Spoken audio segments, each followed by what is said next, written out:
మనము జీవము గల దేవుని ఆలయమై ఉన్నాము. అందుకు దేవుడు ఇలాగు సెలవిచ్చుచున్నాడు. నేను వారిలో నివసించి సంచరింతును, నేను వారి దేవుడనై ఉందును, వారు నా ప్రజలై ఉందురు.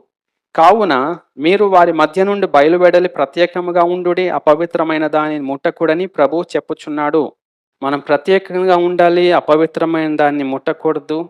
మనం దేవునికి అప్పగించుకోవాలి. మన శరీరమును ఆయనకు యాగముగా సమర్పించాలి. అప్పుడు ప్రభువునందు సజీవమైన రాళ్ళ వలె మనం కట్టబడడానికి అవకాశం ఉంటది.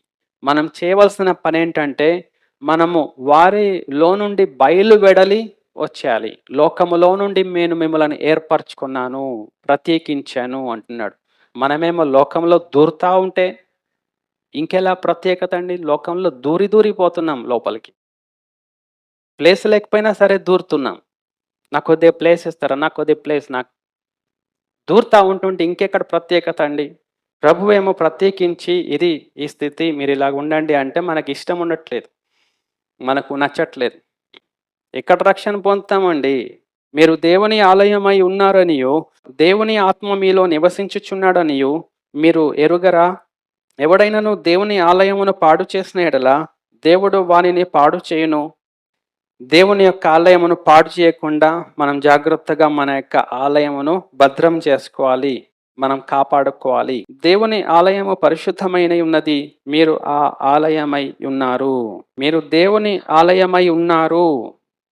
ఒకవేళ అది ఎరగక మీరు జీవించినట్లయితే దేవుని యొక్క కృపా తరుణమును, ఆయన వాత్సల్యతను మీరు తృణీకరిస్తూ ఉన్నట్లయితే, ఇదిగో మీ ఇల్లు మీకు విడువబడింది అంటాడు దేవుడు.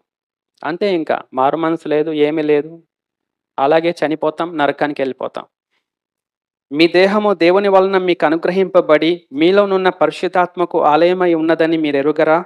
మీరు మీ సొత్తు కారు, విలువ పెట్టి కొనబడిన వారు గనుక మీ దేహముతో దేవుని మహిమపరచుడి. మన దేహముతో దేవునిని మహిమపరచాలి అని ప్రభు చెప్తా ఉన్నాడు.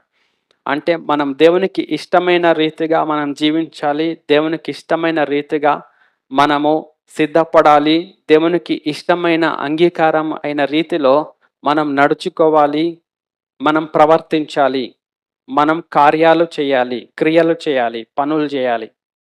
లేకపోతే మనము దేవునిని అవమానించినట్టు దేవుడు మనలను విడిచిపెట్టేస్తాడు.